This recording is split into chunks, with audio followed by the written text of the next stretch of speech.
PBB, PHTB maupun biaya materai. Nah, di sini kita akan membahas 2 materi atau 2 PPT lagi Bapak Ibu ya, terkait dari PBB, BPHTB, dan biaya materai. Di mana di sini di PPT ketiga kita akan membahas terkait pajak penghasilan atas penghasilan dari pengalihan hak atas tanah dan bangunan, serta perjanjian pengikatan jual beli atas tanah dan juga bangunan beserta perubahannya.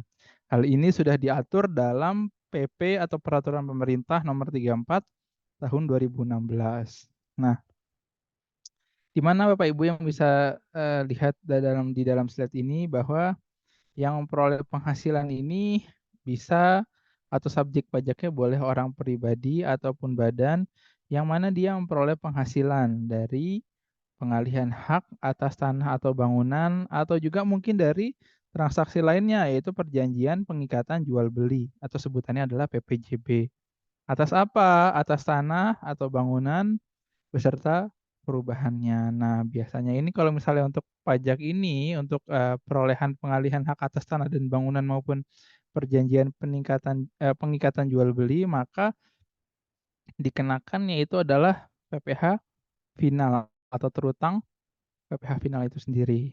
Nah, untuk tarifnya dikali nanti dengan jumlah jumlah bruto dari nilai pengalihan. Tarifnya berapa? Jadi tarifnya ada macam-macam ya Bapak Ibu ya. Ada yang 2,5%. 2,5% itu selain pengalihan hak atas tanah atau bangunan kepada rumah sederhana atau rumah susun sederhana. Nah, itu kenanya 2,5%. Nah, yang kedua, pengalihan hak atas tanah atau bangunan berupa rumah sederhana atau rumah susun sederhana, kenanya 1%, atau juga tarifnya bisa 0%. Itu karena apa? Karena pengalihan hak atas tanah atau bangunan kepada pemerintah. Mungkin itu dia BUMN, BUMD yang mana yang mendapatkan penugasan khusus dari pemerintah. Nah, nilainya di sini ada berbagai macam Bapak Ibu, yaitu pertama nilai yang berdasarkan keputusan pejabat yang berwenang. Kalau orang menggunakan nilai ini atau yang menentukan pakai nilai ini biasanya di situ dikarenakan untuk pengalihan hak kepada pemerintahan. Yang kedua, nilai yang menggunakan nilai dari risalah lelang. Biasanya nilai ini digunakan untuk pengalihan hak sesuai dengan peraturan dilelang atau Venue Reglement tahun 1908 nomor 189 beserta perubahannya.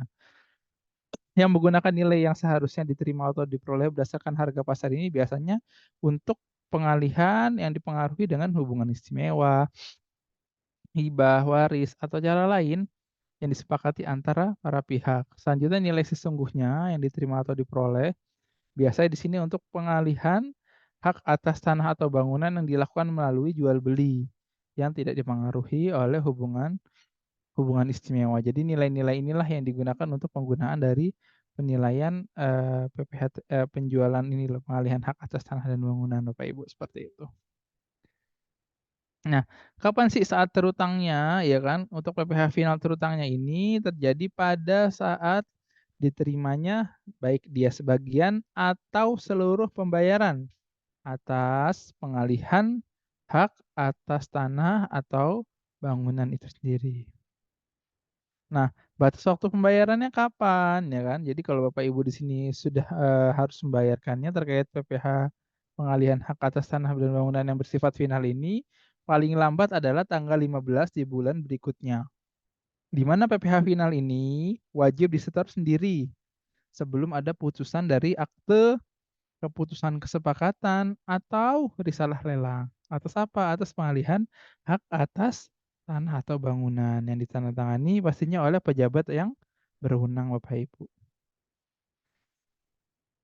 Nah, terkait pejabat yang berwenang nantinya akan menandatangani akte keputusan kesepakatan atau risalah lelang. Hanya tanda tangan ini terjadi apabila PPh finalnya ini sudah dibayarkan. Jadi hanya boleh nih si notarisnya itu menandatangani kalau misalnya Bapak Ibu ini udah bayar dulu nih pajaknya yang PPh final pengalihan hak atas tanah dan bangunan tersebut. Yang kedua, wajib menyampaikan laporan bulanan terkait apa? Mengenai penerbitan akte, keputusan, kesepakatan, ataupun risalah lelang atas pengalihan hak atas tanah atau bangunan kepada DJP. Nah, di sini ada yang dikecualikan, antara lain adalah yang pertama, orang pribadi yang penghasilan di bawah PTKP yang melakukan pengalihan hak atas tanah bangunan dengan jumlah pengurangan brutonya kurang dari 60 juta. Yang kedua, pengalihan hak dengan cara hibah, berarti tidak ada hubungan usaha. Yang kedua, badan-badan yang melakukan pengalihan hak dalam rangka penggabungan peleburan pemekaran usaha. Yang keempat, pengalihan hak karena waris. Yang kelima, pengalihan hak dalam rangka perjanjian bangun serah guna atau pemanfaatan barang milik negara. Dan terakhir, pengalihan hak yang dilakukan oleh bukan subjek pajak itu sendiri, Bapak Ibu. Nah, di sini Kementerian Agraria dan Tata Ruang ataupun Badan Pertanahan Nasional hanya mengeluarkan surat keputusan pemberian hak atau pengakuan hak. Dan di sana ada peralihan hak atas tanah apabila permohonannya sudah dilengkapi dengan apa? Dengan bukti pembayaran PPh final atau Bapak Ibu bisa menunjukkan SSP atau surat setoran pajak atau hasil cetak sarana administrasi lain yang disamakan dengan surat setoran pajak. Nah, peraturan yang diatur dalam hal ini adalah peraturan Dirjen Pajak nomor Per 18 garis miring PJ garis miring 2017 menjelaskan bahwa tata cara penelitian tersebut bukti pemenuhan dari kewajiban penyetoran pajak penghasilan atas penghasilan dari pengalihan hak atas tanah atau bangunan dan perjanjian pengikatan jual beli atas tanah dan bangunan beserta perubahannya. Nah, di sini siapa aja? Antara lain adalah orang pribadi atau badan yang mana yang telah memenuhi dari kewajiban penyetoran PPh final. Atas apa? Atas pengalihan dari hak atau PPJB tanah dan juga bangunan. Nah, di sini ketika sudah melakukan pengalihan hak atas tanah atau bangunan atau PPJB ini, maka harus menyampaikan permohonan peneliti terkait bukti pemenuhan kewajiban penyetoran PPh final ke KKPP. Nah, jenis penelitiannya apa aja ya kan ada macam-macam, antara lain ada penelitian formal ataupun penelitian material. Nah, penelitian formal ini biasanya nanti dilakukan oleh KPP yang wilayah kerjanya meliputi lokasi tanah dan atau bangunan. Yang kedua ada penelitian material, biasa dilakukan oleh KPP melihat tempat wajib pajak terdaftar yang ternyata wilayah kerjanya meliputi tempat tinggal untuk yang belum ber-NPWP.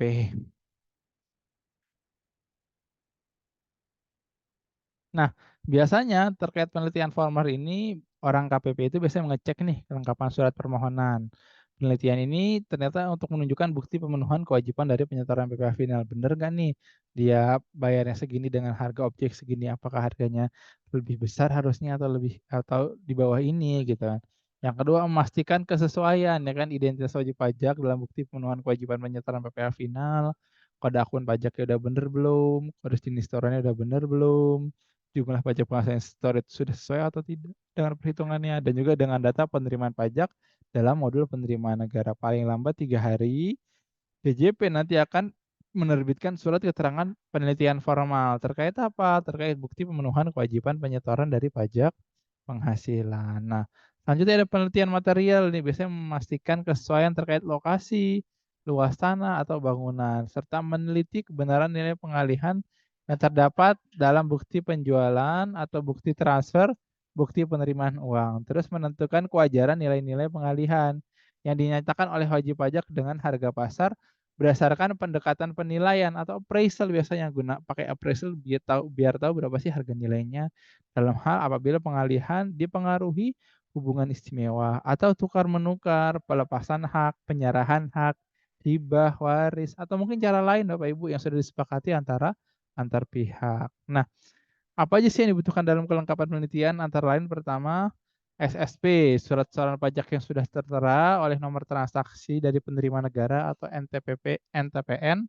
Ya, jadi kalau Bapak Ibu yang sering dengar NTPN itu adalah nomor transaksi penerimaan negara. Nah, di mana dapatnya dari di SSP itu atau sarana administrasi lain yang disamakan dengan SSP. Yang kedua, surat pernyataan pengalihan hak atas tanah dan bangunan nih atau perjanjian pengikatan jual beli atas tanah atau bangunan. Beserta apa? Beserta perubahannya yang telah diisi secara lengkap dan juga dibubuhi secara materai. Yang ketiga, fotokopi seluruh faktur bukti penjualan, bukti transfer atau fotokopi bukti penerimaan uang secara tunai. Yang keempat, fotokopi SPPT PBB untuk tahun terakhir. Yang kelima, fotokopi KTP atau paspor. Yang keenam, suara kuasa dan fotokopi KTP yang diberikan kuasa untuk menyampaikan atau mengambil dokumen dalam hal penyampaian permohonan penelitian dia kuasakan. Selanjutnya, fotokopi brosur price list dan perjanjian pengingkatan jual beli dalam hal pengalihan yang dilakukan oleh pengembang. Terakhir, surat pernyataan tidak wajib menggunakan NPWP dalam hal penyetoran PPh final tanpa menggunakan NPWP. Nah, di sini pejabat yang berwenang ini dapat menandatangani akte Bapak Ibu terkait keputusan yang kesepakatan atau risalah lelang atas apa? Atas pengalihan setelah surat keterangan penelitian formal bukti pemenuhan kewajiban penyetoran pajak sudah diterbitkan. Nah, ini adalah untuk sekilas untuk pajak pengalihan hak atas tanah dan bangunan. Sampai sini Bapak Ibu ada yang mau bertanya dulu terkait pajak pengalihan hak atas tanah dan bangunan? Atau Bapak Ibu ada yang mau berdiskusi sebelum saya masuk ke dalam materai?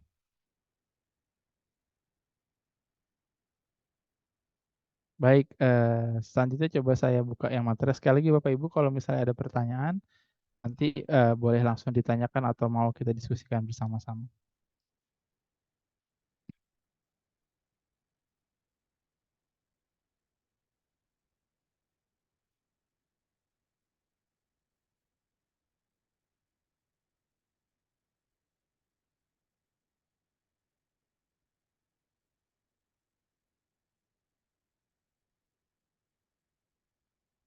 Selanjutnya kita masuk ke dalam materi yang terakhir Bapak Ibu atau slide terakhir dari pertemuan di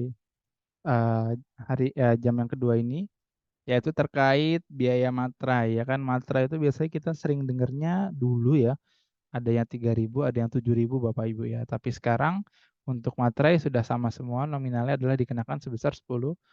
Hal ini terjadi karena adanya perubahan dari UU Republik Indonesia nomor 10 tahun 2020 Bapak Ibu. Terkait apa? Terkait dari biaya materai itu sendiri. Di mana latar belakang dari terbitnya UU nomor 10 tahun 2020 ini terkait biaya materai dilatar belakangi karena pengesahan ini sangat akan bermanfaat sebagai salah satu perangkat yang digunakan untuk mewujudkan dari perbaikan kesejahteraan rakyat, yang kedua peningkatan pertumbuhan ekonomi yang berkualitas, dan yang terakhir perbaikan tata kelola terutama dalam biaya materai. Nah, Undang-Undang Biaya Materai yang baru-baru ini akan menggantikan Undang-Undang Biaya Materai nomor 13 tahun 1985 yang telah berlaku selama 35 tahun belum pernah mengalami perubahan. Jadi di sini undang-undang ini adalah undang-undang yang sudah lama sekali tidak berubah-ubah, sudah tidak berlaku lagi sudah berjalan selama 35 tahun. Akhirnya 2020 undang-undang ini dirubah seperti itu. Jadi dari 85 sampai 20 ya cukup lama sekali tidak ada perubahan terkait undang-undang dari biaya materai itu sendiri. Di mana Bapak Ibu juga bisa nanti searching di sini https www.pajak terkait UU biaya materai dan refleksi keberpihakan kepada UMKM. Nah, di sini tujuannya biaya materai apa? Tujuan dari biaya materai ini adalah pertama memberikan kesetaraan antara dokumen kertas dan juga elektronik. Yang kedua, keberpihakan kepada masyarakat, ya kan? Masyarakat yang luas, terutama dalam pelaku UMKM dengan tarif yang relatif lebih rendah dan terjangkau ya, serta kenaikan batas nominal nilai uang dalam dokumen dari lebih dari Rp 1 juta menjadi lebih dari 5 juta. Meningkatkan kesederhanaan dan juga efektivitas melalui tarif tunggal dan penerapan materai elektronik. Nah, pengertian biaya materai itu apa? Jadi berdasarkan pasal 1 angka 1 menurut Undang-Undang Bea Materai ini adalah pajak atas sebuah dokumen atau pajak atas dokumen. Di pasal 1 angka 2 UU Bea Materai menjelaskan bahwa di sini dokumen ini adalah sesuatu yang ditulis atau tulisan dalam bentuk baik tulis tangan, tulis cetak, atau mungkin elektronik yang dapat dipakai sebagai alat bukti atau keterangan. Nah, untuk objek biaya materai ini, biaya materai ini dikenakan atas apa? Atas dokumen yang dibuat sebagai alat untuk menerangkan mengenai suatu kejadian yang bersifat perdata dan dokumen yang digunakan sebagai alat bukti di pengadilan. Nah, ini diatur dalam apa? Diatur dalam pasal 3 ayat 1 UU biaya materai itu sendiri. Jadi dokumen ini ya Bapak Ibu yang menjadi alat kayak untuk menerangkan mengenai suatu kejadian ataupun alat bukti di pengadilan di dalam pasal 3 ayat 1 UU bea materai. Nah, selanjutnya di objek bea materai menurut pasal 3 ayat 2 bahwa dokumen yang bersifat perdata sebagaimana dimaksud dalam pasal 3 ayat 1 huruf A meliputi apa aja? Pertama, surat perjanjian, surat keterangan, surat pernyataan, surat lain yang sejenisnya beserta rangkapnya. Ada juga akte notaris beserta gross, salinan, dan kutipannya. Ada juga akte PPAT beserta salinan dan kutipannya. Ada juga surat berharga dengan nama dalam bentuk apapun, dokumen transaksi surat berharga termasuk dokumen transaksi kontrak kerja dengan nama dan dalam bentuk apapun. Ada juga dokumen lelang, Bapak Ibu ya, yang berupa apa? Yang berupa kutipan risalah lelang, minuta risalah lelang maupun salinan risalah lelang dan gross risalah lelang. Nah, objek biaya materai itu dulu baru di atas 250.000 karena objek materai ya kan. Nah, di tahun sekarang, atau tahun 2020 itu menjadi 5 juta ya kan, UU nomor tahun 2020. Dokumen tersebut yang menyatakan jumlah uang dengan tarif dari Rp Rp5 juta ya kan, menyebutkan terkait penerima uang dan berisi pengakuan bahwa utang seluruhnya atau sebagian telah dilunasi atau diperhitungkan. Ini diatur dalam pasal 3 ayat 2 huruf G dari UU Biaya Materai. Nah, untung non objek materai itu apa aja ya? Biaya materai ini ternyata tidak dikenakan untuk semua dokumen Bapak Ibu, tapi namun dokumen-dokumen tertentu aja ya kan?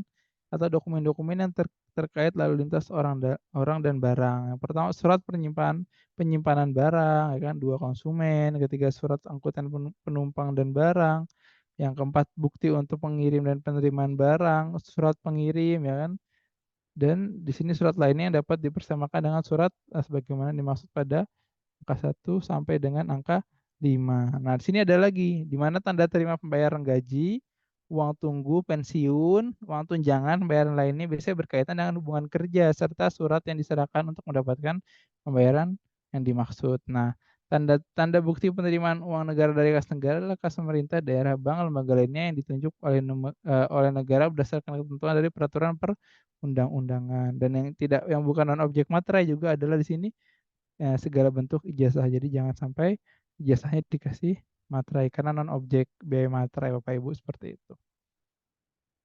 Nah, ada lagi biaya materai yang tidak dikenakan atas dokumen berupa kwitansi nih untuk jenis pajak untuk penerima lainnya yang dapat dipersamakan ya kan. Kedua, tanda terima penerima uang yang dibuat untuk keperluan international organized. Selanjutnya di sini ada surat gadai. Yang keempat, ada dokumen-dokumen di situ.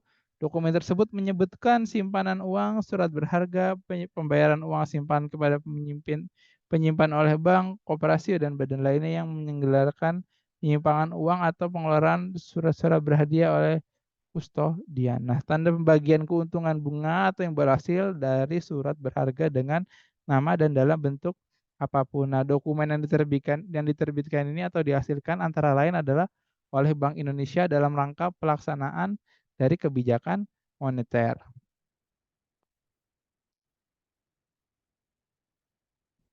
Nah, untuk tarif bea materai itu sendiri, dokumen sebagaimana dimaksud dalam pasal 3 yang dikenai bea materai, tarifnya adalah tidak 3.000 sama 7.000 lagi Bapak Ibu, tapi sekarang sudah 10.000. Ini diatur dalam apa? Diatur dalam pasal 5 UU Biaya Materai nomor tahun 2020, di mana tarif tersebut sudah diturunkan atau dinaikkan dengan peraturan pemerintah setelah berkonsultasi dengan Dewan Perwakilan Rakyat atau DPR. Berlakunya kapan? Mulai 1 Januari 2021.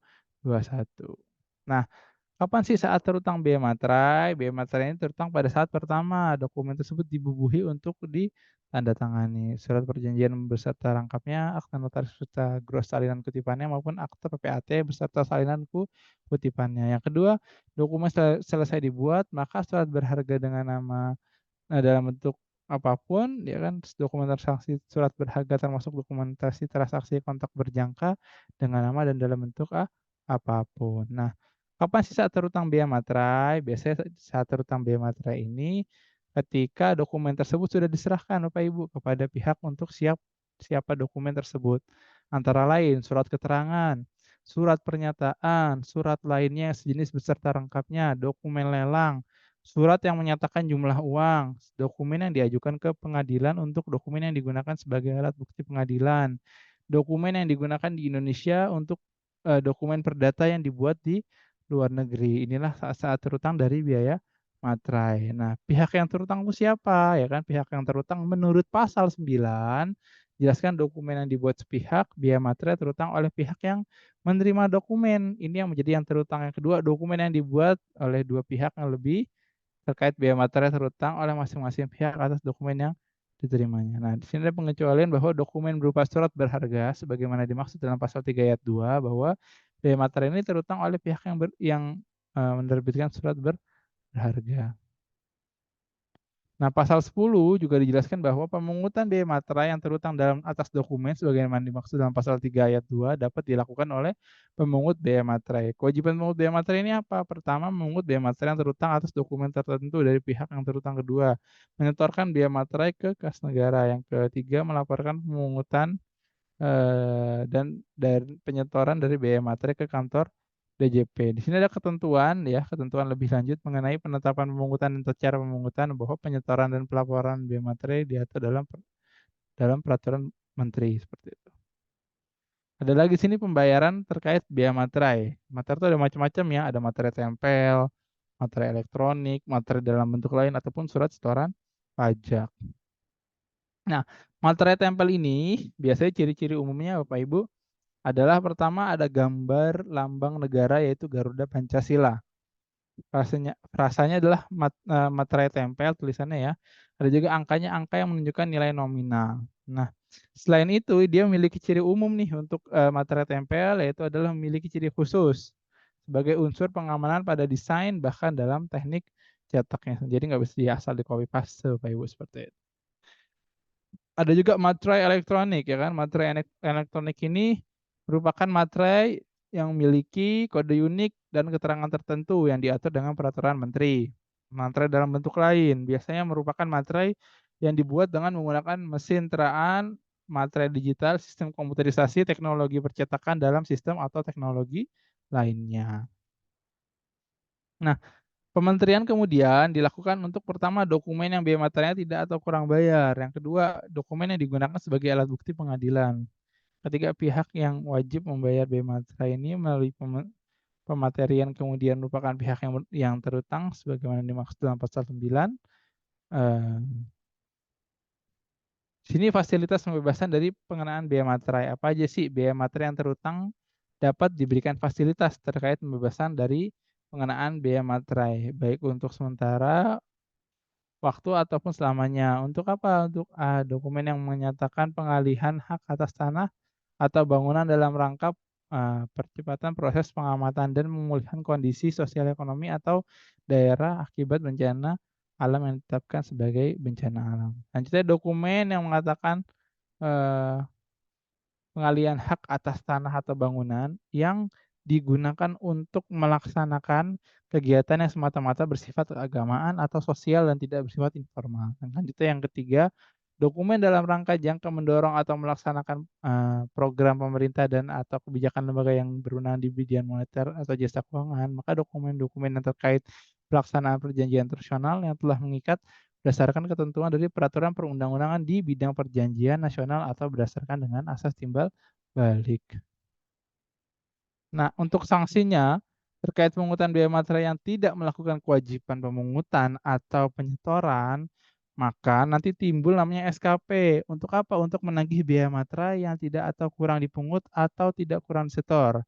Ditambah lagi sanksi administratif sebesar 100% dari biaya materai yang tidak atau kurang dipungut atau kurang disetor. Nah, ini pasal dijelaskan dalam pasal 11 ayat 2 dan ayat 3 huruf B materai. Dan biaya materai yang wajib digunakan melalui pemerintahan kemudian atas dokumen yang biaya materinya tidak ada kurang dibayar, maka sebesar biaya materi yang terutang ditambah sanksi administrasi sebesar 100% dari biaya materi yang terutang. Diatur dalam pasal 17 ayat 1, pasal 18 ayat 2 dan UU biaya materi tahun 2020. Nah, untuk pasal 21 ada larangan pejabat ya, pejabat yang berwenang dalam menjalankan tugas-tugas atau jabatannya dilarang menerima atau mempertimbangkan atau menyimpan dokumen sebagaimana dimaksud dalam pasal 3 yang biaya materinya tidak atau kurang bayar. Nah, melekatkan dokumen sebagai di sini saya lihat ya meletakkan dokumen sebagaimana dimaksud pada pasal 3 yang bisa materinya tidak atau kurang bayar pada dokumen lain yang berkaitan. Membuat salinan dan tebusan rangkap atau pelantikan dari dokumen sebagaimana dimaksud dalam pasal 3 yang biaya materinya tidak atau kurang bayar. Yang selanjutnya adalah memberikan keterangan atau catatan pada dokumen sebagaimana dimaksud dalam pasal 3 yang biaya materinya ini tidak kurang atau tidak atau kurang dibayar. Nah, ini ada kedaluarsa yaitu biaya materi yang terutang menjadi kedaluarsa setelah jangka waktu 5 tahun sejak sekarang pasal 23 UU biaya materai. Nah, ketentuan pidananya apa? Jadi untuk setiap orang yang meniru atau memasukkan materi yang dikeluarkan oleh pemerintah Republik Indonesia dengan maksud untuk memakai pemerintah Indonesia yang lain memakai materi tersebut sebagai materi asli, tidak dipalsu. Terus membuat materi materi dengan mengucapkan cap asli secara melawan hukum, termasuk membuat materi elektronik ya kan dengan materi bentuk lainnya secara melawan hukum. Nah, dipidana dia paling lama 7 tahun dan pidana denda paling banyak sebesar 500 juta. Seperti itu Bapak Ibu. Nah, di sini juga ada ketentuan pajak bahwa setiap orang yang memakai atau menjual menawarkan mempunyai persediaan untuk dijual dan memasukkan ke wilayah negara kesatuan Republik Indonesia maka materi dapat dipalsu atau dibuat secara melawan hukum seolah-olah asli tidak dipalsu dan dibuat secara tidak melawan hukum. Yang kedua, barang-barang yang dibubuhi dengan materai sebagaimana dimaksud dalam huruf A seolah-olah tidak apa seolah-olah di sini barang tersebut asli, tidak palsu dan dibuat secara tidak melawan hukum dan dipidana penjara paling lama 7 tahun dan pidana paling banyak adalah 500 juta rupiah. Nah, ini ketentuan pidana bahwa setiap orang yang dengan sengaja menghilangkan tanda, menghilangkan ciri atau memakai, menjual, menawarkan, menyerahkan, mempunyai persediaan eh, untuk dijual atau di mana untuk persediaan untuk dia atau memasukkan ke wilayah NKRI ya kan. Seolah-olah materi tersebut belum dipakai dipidana dengan pidana penjara paling lama 3 tahun dan paling banyak adalah 200 juta. Seperti itu. Nah, terkait ketentuan penelitian di sini pada saat undang-undang ini mulai berlaku, dokumen yang beasiswanya tidak ada kurang bayarnya dibuat sebelum undang-undang ini berlaku. Nah, biaya materai ini adalah tetap terutang dan dibayar berdasarkan Undang Nomor 13 Tahun 1985 tentang biaya materai. Nah, materai tempel yang dicetak berdasarkan Undang Nomor 13 Tahun 1985 ini ya, ini materai tentang eh,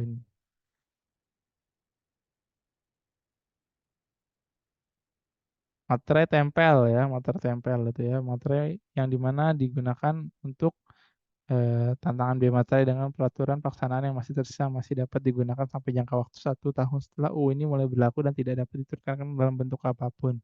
Nah, yang C, materi tempel yang digunakan untuk melakukan pembayaran biaya materai yang terutang atas dokumen sebagaimana dimaksud dalam huruf B dapat digunakan ya. Nah, jadi itulah untuk yang PBB dan PPHTB serta biaya materai. Jadi biaya materai itu ya 10.000 itu Bapak Ibu yang menjadi pajaknya yang harus dibayarkan. Ketika kita sudah menyerahkan itu di dalam dokumen berarti ya gugur karena biaya materai itu beda dengan yang lainnya. Dia nggak pakai lapor-lapor, tapi cuma hanya untuk digunakan di dalam dokumen. Seperti itu Bapak Ibu. Baik dari Bapak Ibu, masih ada yang mau bertanya lagi? Ada yang masih pengen ditanyakan apa terkait materi tadi ada PBB atau BPHTB ataupun yang biaya materai? Sekiranya ada yang masih bingung atau ingin didiskusikan? Karena memang kalau sesuai dengan pembahasan itu, yang paling banyak emang di PBB. Di PBB itu nanti Bapak Ibu tinggal memastikan aja, soalnya kan ketika kita mau ngitung itu, pasti ada urutan-urutannya, apalagi yang tadi yang apa, perhutanan, pertambangan, nah itu kan dia kompleks banget kan Bapak Ibu.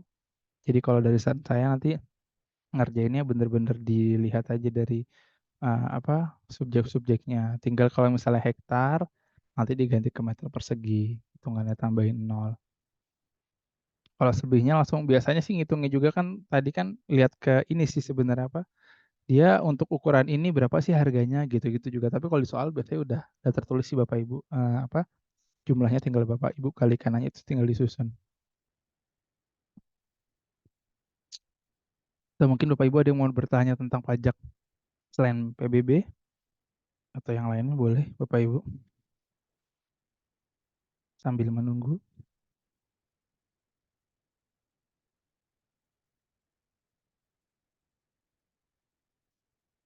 Kira-kira ada yang bingung?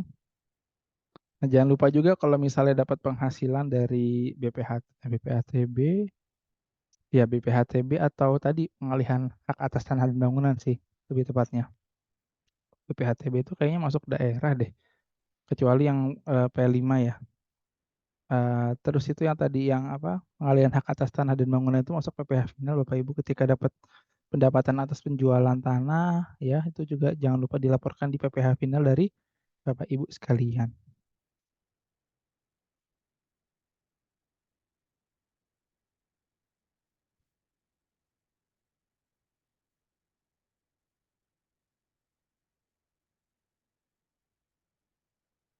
Baik, kira-kira dari Bapak Ibu ada lagi yang mau ditanyakan atau ada yang mau didiskusikan bersama terkait pajaknya?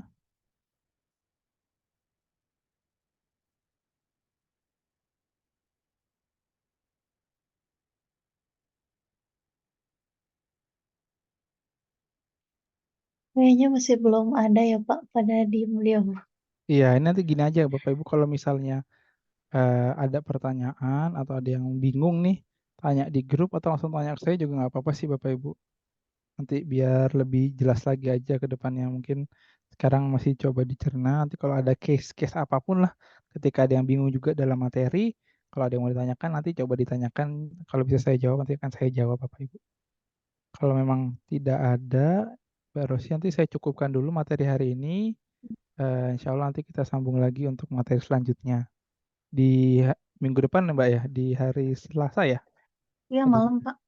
ya, kalau gitu Ya, kita cukupkan untuk pembahasan di hari ini. Sekali lagi Bapak Ibu terima kasih banyak untuk waktunya dan kesempatannya. Semoga ilmu yang diberikan bisa bermanfaat kepada Bapak Ibu dan juga dalam pekerjaan Bapak Ibu. Kurang lebihnya saya mohon maaf. Wassalamualaikum warahmatullahi wabarakatuh. Sebelumnya saya Waalaikumsalam. berikan kepada Mbak Rosi. Baik Bapak, terima kasih banyak. Mungkin karena sesi pada sore hari ini sudah selesai, izin mengingatkan juga besok ada uji kompetensi terkait materi pada hari ini. Seperti itu nanti link recordnya saya bagikan dalam grup brevet. Baik, mungkin jika sudah selesai, tidak ada pertanyaan lain lagi, izin saya tutup. Terima kasih banyak. Wassalamualaikum warahmatullahi wabarakatuh. Terima kasih Pak Jaka. Waalaikumsalam. Terima kasih Bapak Mbak Rosi. Ya, Terima kasih sama-sama. Bapak Ibu semua. Terima kasih. Sama-sama.